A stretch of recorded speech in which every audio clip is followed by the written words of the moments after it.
Oke,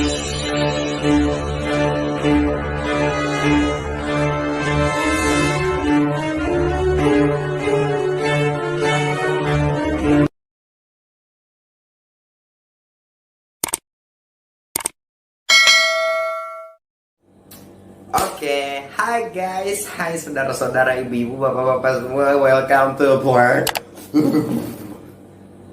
Ya, oke. Sesuai dengan judulnya, hari ini gue bakal bawain tentang keanehan atau aneh dan kebodohan dan solo gitu loh, yang menodai Indonesia. Yang pertama gue bakal bahas keanehan dulu. Sebelumnya, jangan lupa untuk subscribe karena agar blog ini tetap berkembang dan berkembang gitu. Sebelumnya gue akan membahas tentang yang pertama, PKI.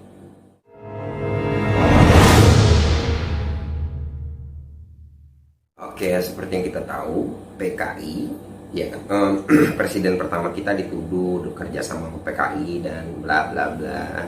Dan presiden yang sekarang ini juga dituduh turunan PKI dan bla bla bla. Ya pokoknya PKI terkesan negatif banget, oke? Dan kalau yang gue baca, menurut Wikipedia, komunisme, bahasa latinnya komunism, bahasa Inggrisnya common, universal, adalah ideologi yang berkenaan dengan filosofi, politik, sosial, dan ekonomi yang tujuan utamanya terciptanya masyarakat komunis dengan aturan sosial ekonomi berdasarkan kepemilikan bersama alat produksi dan tidak adanya kelas sosial, uang, dan negara. Oke, itu komunis guys. So, kenapa ini ditaruh di poin yang aneh? Keanehannya gini. Kalau memang komunis ini merusak, ya kan, yang sesuai dengan dituduhin, dan gue juga nggak terlalu mengerti sih sistematisnya. Komunis ini merusak, komunis ini jahat. So why Rusia sejahtera? Ya nggak? Dan why si Cina sejahtera secara ekonomi, Rusia sejahtera dengan kekuatannya yang luar biasa? Itu nggak bisa dibohongin. Secara kita banyak menuduh dia dengan keotoriterannya, dengan pokoknya yang lebay lah, karena kita kan negara demokrasi katanya, jadi semua orang bisa berbicara begitu loh. Demokrasi kan kedaulatan rakyat atau kekuasaan kepada rakyat sepenuhnya. Tapi yang aneh poinnya di sini adalah kita nggak bisa pungkiri beberapa menteri or DPR or MPR memiliki usahanya masing-masing yang gue nggak tahu bergeraknya di mana aja. Dan kalau misalkan kedaulatan rakyat atau demokrasi ini dipakai, apakah yakin kebijakan dan semua keputusannya bahkan yang dibuat oleh undang-undang itu sendiri itu untuk tujuan kedaulatan rakyat itu sendiri atau kedaulatan untuk kepentingan diri sendiri? Itu kan pertanyaan guys, ya kan? Dan poin di keanehan di dalam PKI ini cuma satu, apa? Kenapa yang PKI itu malah berhasil dan tidak terkontaminasi dengan seperti di video ini, brainwashing di video ini? Oke, mereka nggak terkontaminasi, mereka tetap memegang teguh kerakyatan mereka. Itu yang aneh sih menurut gua. Oke guys. Kalau ada yang tahu kenapa bisa begitu, silahkan komen di bawah. Ya, tapi menurut gua aneh aja gitu loh. Yang dikata otoriter, Vladimir Putin katanya kan otoriter, tapi kenyataannya dia memiliki kehendak dan kuasa satu-satunya dia. Dan kalau ada orang kecil, kayak orang kecil tuh misalnya dia lagi call nih, ada waktu itu di video dia komen gajinya kekecilan, dia langsung telepon menteri untuk naikin tuh gaji dan ditanya anggarannya kemana aja. Apa itu otoriter? Walaupun nggak ada yang namanya kedaulatan rakyat di situ ya, kedaulatan dia sendiri. Cuman menurut gue, selama pemimpinnya memang mencontohkan hal baik seperti dia, mencontohkan dan memang memberikan keadilan, why not? It's free. Oke, next point.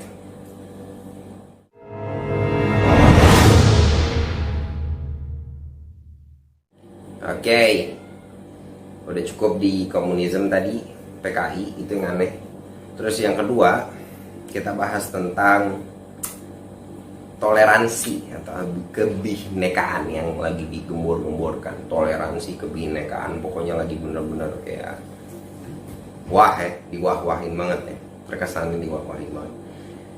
Sedikit cerita tentang Kenapa sih Putin sangat menghargai negara Indonesia? Karena Pak Karno, guys. Pak Karno sangat ditakutin sama Rusia. Jadi ada salah satu cerita, Pak Karno mau ke Rusia. Nah pas dia mau ke Rusia, dia teleponan sama presiden Rusia. Ya gue bakal datang ke sana, kurang lebih ya. Gue bakal datang ke sana, tapi lo tolong cariin makam Bukhari. Lah bingung dong Bukhari. Ya orang Rusia nggak tahu Bukhari siapa. Nah udah dicari lah tuh. Nah pas udah dicari, telepon lagi Pak Karno nggak dapat. Oh yaudah kalau begitu saya nggak jadi kesana, digituin. Akhirnya dicari lagi sampai dapat makamnya Bukhari sampai dapat. So guys, di situ menandakan bahwa Pak Karno sangat dihargai, ya nggak? Sangat dihargai. Maka dengan itu sampai sekarang pun Vladimir Putin tetap menghargai dia. Dan kenapa gue ngomong kebinekaan? Yang aneh pada saat ini adalah toleransi ini malah terkesan mengucilkan suatu pihak, yaitu pihak Islam. Padahal mereka sendiri dalam Islam, kalau menurut gue pribadi sih. Sedangkan Pak Karno sebegitu menghargainya Islam, sampai dia mau ke Rusia aja dihargain. Dia tolong cariin dulu makamnya si Bukhari tersebut, gitu loh. Nah guys, gini logikanya. Bineka dan toleransi ini selalu gue bahas soalnya. Gini, kalau misalnya setiap lebaran haji, lu kasih sebuah peraturan di Indonesia ini, lu suruh potong kambing orang Nasrani, masuk akal nggak? Oke, nggak masuk akal. Nah, habis itu lo masukin lagi setiap hari Jumat, habis Jumatan minum wine. Gimana? Minum wine habis Jumatan, habis itu setiap lebaran haji lo potong kambing yang Nasrani mau wine. Nggak masuk akal, nggak make sense, bener nggak? Nggak masuk akal kan? Nggak make sense, nggak masuk akal. Jadi yang gue maksud kebinekaan itu dan toleransi itu di tempatnya masing-masing. Jadi kalau memang misalnya orang Nasrani habis ibadahnya minum wine, ya kita nggak bisa larang mereka minum alkohol seperti kita tidak minum khamr. Dan kalau mereka tidak motong kambing di hari lebaran, ya jelas lah karena mereka memang nggak ada tulisannya suruh motong kambing. Kan begitu, bukan kayak sekarang pluralisme menyatu-nyatukan segala hal jadi satu. Gitu loh, seakan-akan semua bebas-bebas baik gitu, mau apa yang dilakuin. Itu yang lucu guys, menurut gue pribadi sih. So itu keanehan yang kedua. Kita ke next.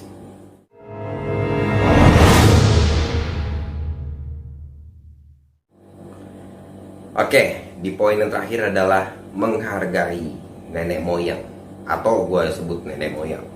Ya, kita harus menghargai. Kita harus kirim doa berupa Al-Fatihah dan Yasin untuk mereka tanpa ke kuburannya. Dimanapun Tuhan maha mendengar kok, bisa dikirim. Nggak harus ke kuburannya, bisa dikirim di mana aja karena dia maha mendengar.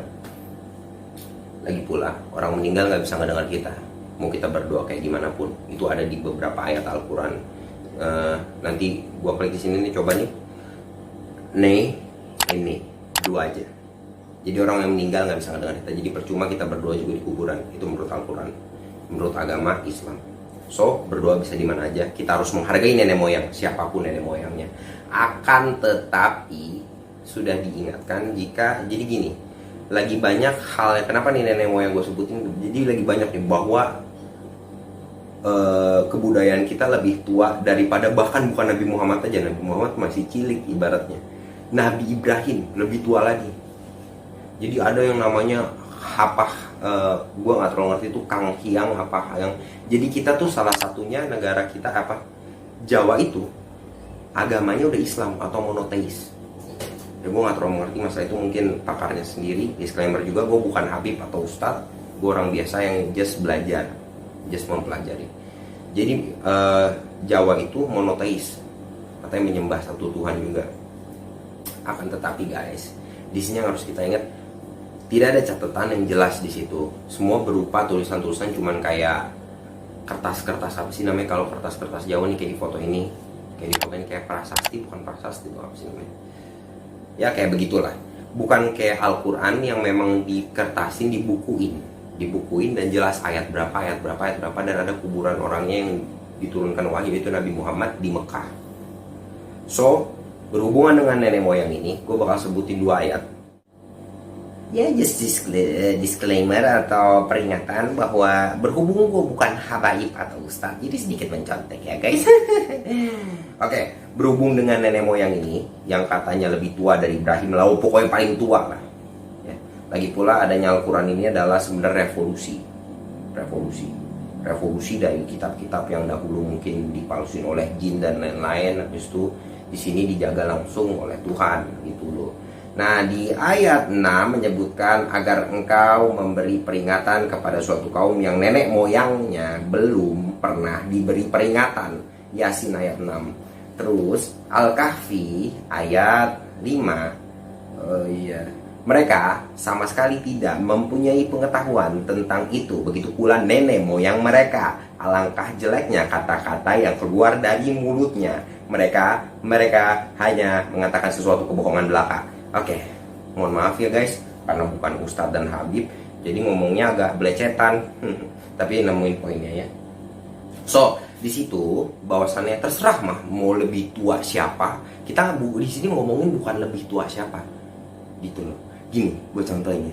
Misalnya orang tahun 60 lari sprint nih dengan program A nih. Programnya 10 detik lari sprint, 1 menit lari biasa. Kita udah research nih, ada hal baru gitu ya. Sesuai riset dan sains ya. Masa kita pakai orang yang lama udah diperbarui gitu ya kan, tanpa pakai logika lah istilahnya ya kan, kita diperbarui sama sudah dijelaskan. So guys, bukan meremehkan, hanya saja jangan ngemundur-mundurin hal yang udah maju, udah direvolusi dimundur-mundurin. Itu hargai, harus doakan, malah paling harus. Tapi kalau sampai memundurkan, itu yang nggak harus. Kita harus maju guys, terus bervisi ke depan.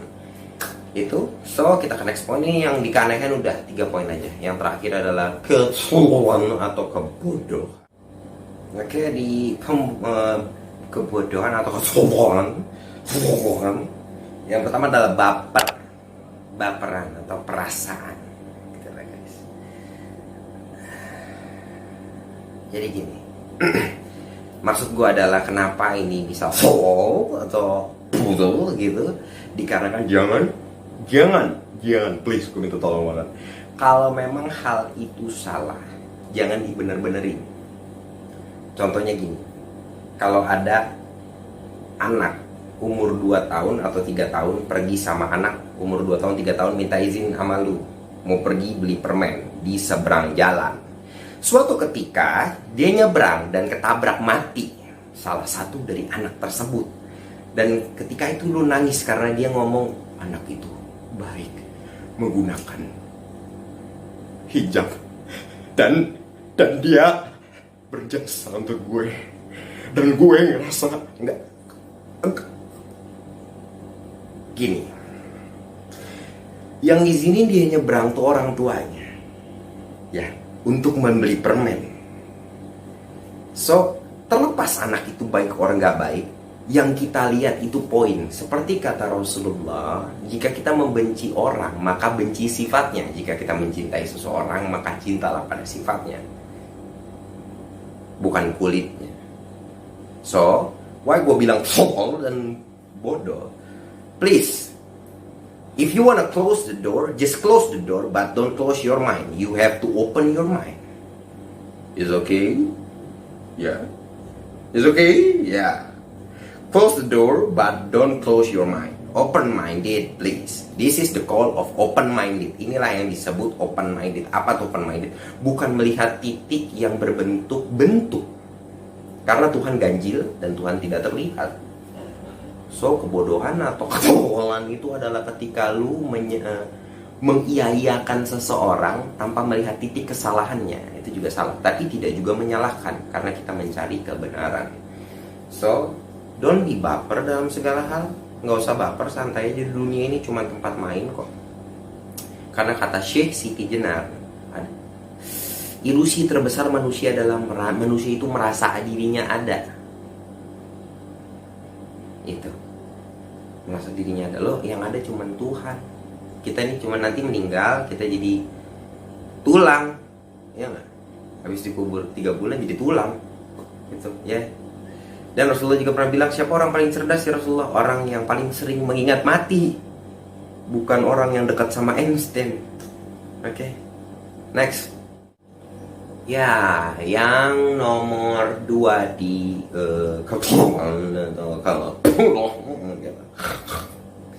yes, penyembahan setan.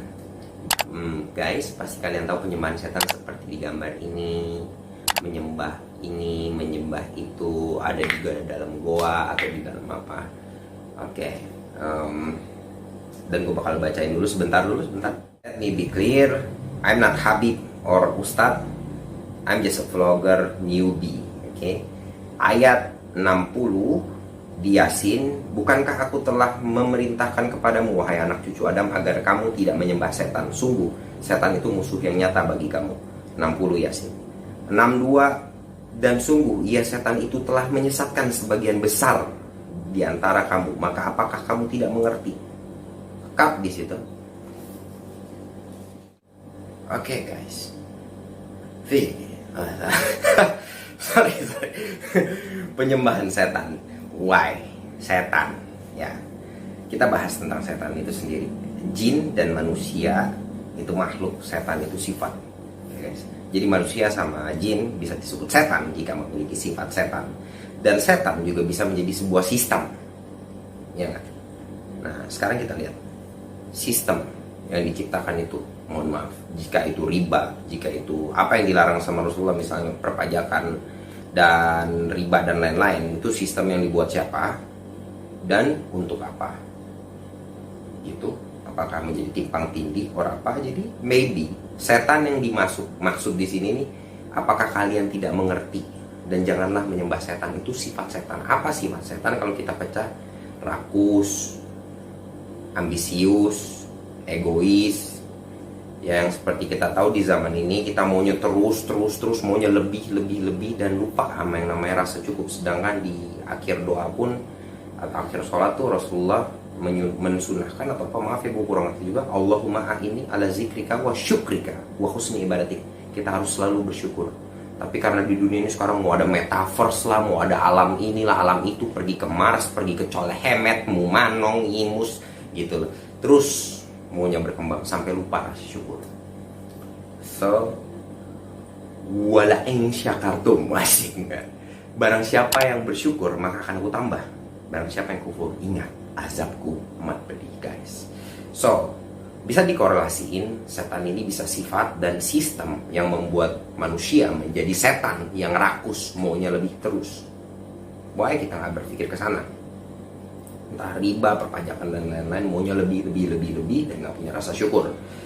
Berhubung dengan itu ada ayat satu lagi 21. Ikutilah orang yang tidak meminta imbalan kepadamu dan mereka adalah orang-orang yang mendapat petunjuk. Ini jawaban dari misalnya, lah kalau nggak bayar pajak gimana dong?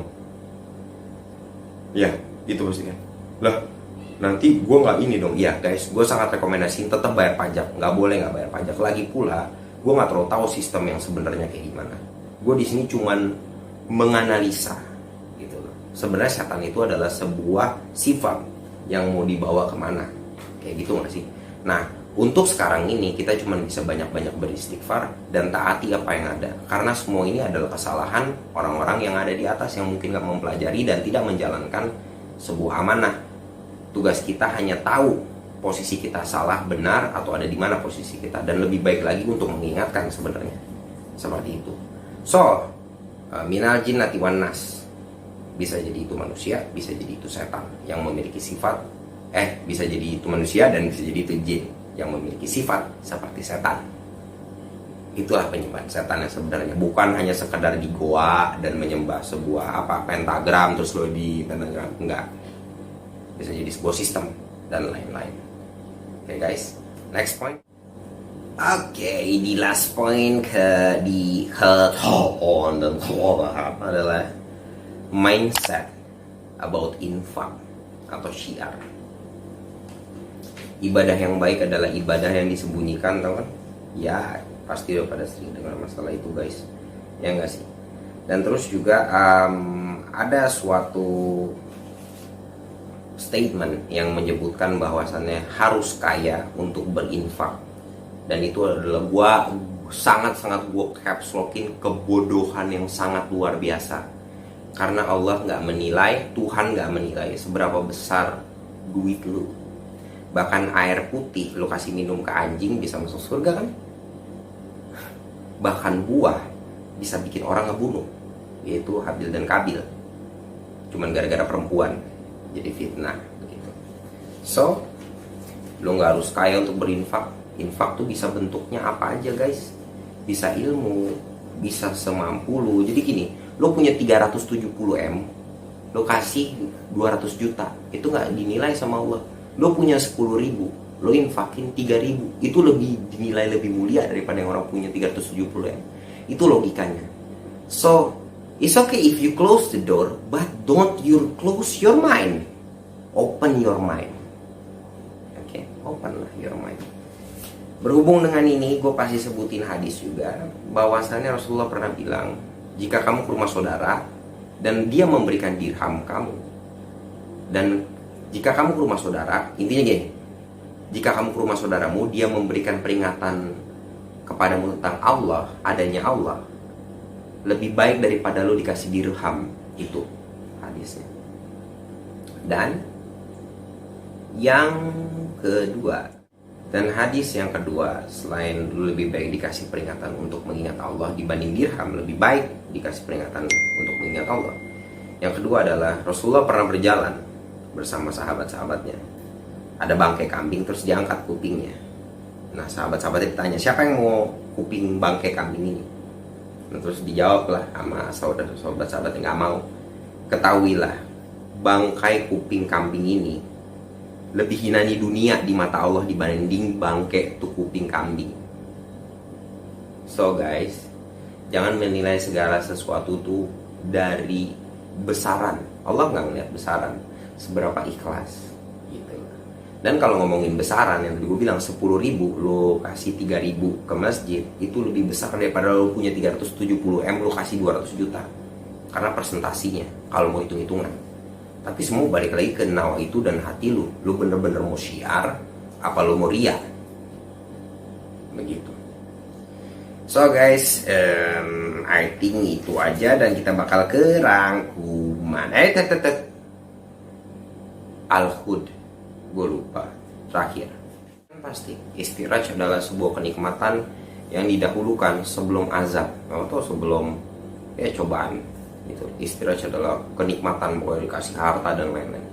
Dan Al-Hud ayat 11, barang siapa yang menghendaki kehidupan dunia dan perhiasannya, maksudnya perempuan maybe ya, I don't know, niscaya kami berikan kepada mereka balasan pekerjaan mereka di dunia dengan sempurna, dan mereka di dunia itu tidak akan dirugikan. Luar biasa. Itulah orang-orang yang tidak memperoleh di akhirat kecuali neraka, dan lenyaplah di akhirat itu apa yang telah mereka usahakan di dunia, dan sia-sia apa yang telah mereka kerjakan. Ya, di sini ada di poin yang tadi terakhir adalah infak, yang mindset infak. Jadi mindset infak tuh diubah dengan keikhlasan, dan kalau bisa ibadahnya tertutup. Nggak, iya kalau mau syiar Islam just ingetin, nggak harus tahu nominal berapa yang lo kasih. Ya kan, lo just ngomong jangan lupa infak ya guys, you infak you gitu loh. Just close the door but don't close your mind. This world is too big to think little, guys. Gue gak tau bahasa Inggris gue bener apa enggak. Gue kan orang ujung kulon. Oke, rangkuman.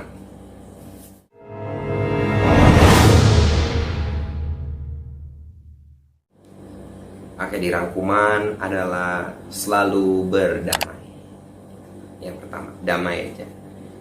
Dari semua ini, just pengetahuan bahwa kita harus banyak-banyak istighfar. Karena kita nggak tahu mau dibawa kemana, dan gua pun nggak tahu. Kita semua nggak tahu, gitu loh, hukum yang mana yang benar yang salah. Karena udah banyak dipalsu-palsukan sesuai di video ini nih. Berhati-hati dengan ulama su. Ulama su itu ulama yang kata Rasulullah lebih serem daripada Dajjal. Dia lebih takut karena dia memasukkan dalil dan mengada-gada atau menggunakan dalil untuk kepentingan dirinya sendiri. Kita harus hati-hati di situ. But we have to still peace, love in mind, peace always. Jangan lupa, karena tugas kita hanya berdoa berikhtiar. Kita bukan pimpinan, kita juga gua nggak sangat rekomendasi untuk rusuh-rusuh dan apa-apa. just tahu kita ini lagi dibegoin apa enggak. Minimal kalau lu tahu lu mau digampar, lu siap lu lagi digampar. Tapi kalau lu nggak tahu, padahal lu lagi digampar gitu, pak, nah itu namanya kebodohan dan kesempitan dalam berpikir. Itu guys. Dan yang kedua, don't be baper. Oke. Poinnya adalah don't be baper. Kenapa? Jangan baper gini guys. Jadi ada salah satu riwayat lagi, akal tuh sekali disuruh sujud sama Tuhan mau sujud sekali. Tapi kalau perasaan 7 sampai berapa kali nggak mau, karena dia masih merasa dirinya ada. Sedangkan akal tuh tahu bahwa dia adalah makhluk. Di sini menggambarkan bahwa di riwayat ini kita nggak boleh terlalu ikutin perasaan, tapi kita harus lebih kepada sebuah struktur sila pertama, yaitu ketuhanan yang Maha Esa. Kita harus memegang ketuhanan yang Maha Esa, gitu loh guys. Apa itu ketuhanan yang Maha Esa ya? Apa? Pasti tahu dong, ya nggak? Jangan mengakal-ngakali hal tersebut. Gue juga bingung sih orang-orang sekarang ini, serem. Oke, di poin terakhir, no talk, do more. Seperti yang dulunya tuh talk less, do more. Yang ini no talk, do more. Kenapa? Why? Kita nggak tahu yang mana yang benar, yang mana yang salah, yang jelas. Karena udah banyak pembelokan fakta yang kita nggak tahu dari mana. Soalnya sekarang orang menggunakan dalil dan menggunakan ilmunya tuh untuk membelokkan, seperti di video ini. Dan di video ini ulama tuh Rasulullah sangat takut, yaitu ulama yang menyesatkan. Gitu. Mereka menggunakan dalil untuk kepentingan pribadi.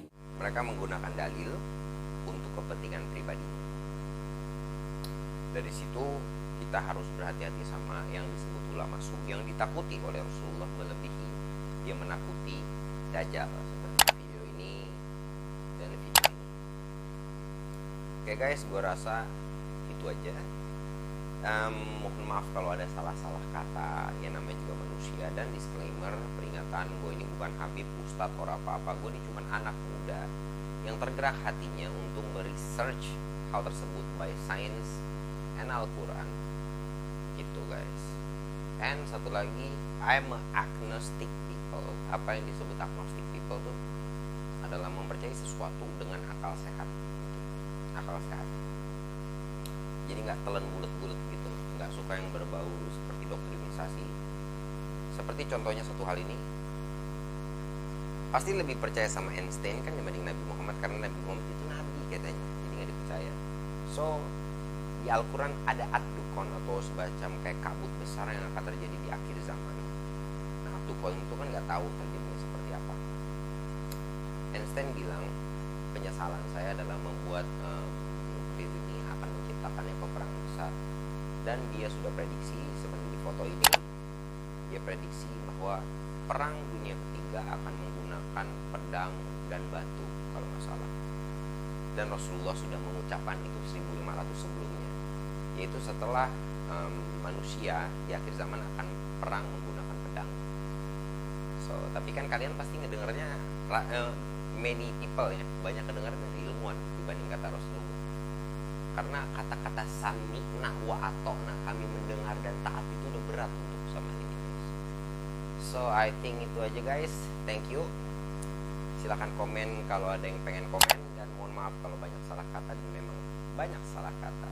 Jangan lupa untuk subscribe agar vlog ini maju dan terus berbagi tentang research gue. Maaf ya guys, gue sumpah gue gak radikal sebenarnya. And love in mind, peace always. Bye, I love you.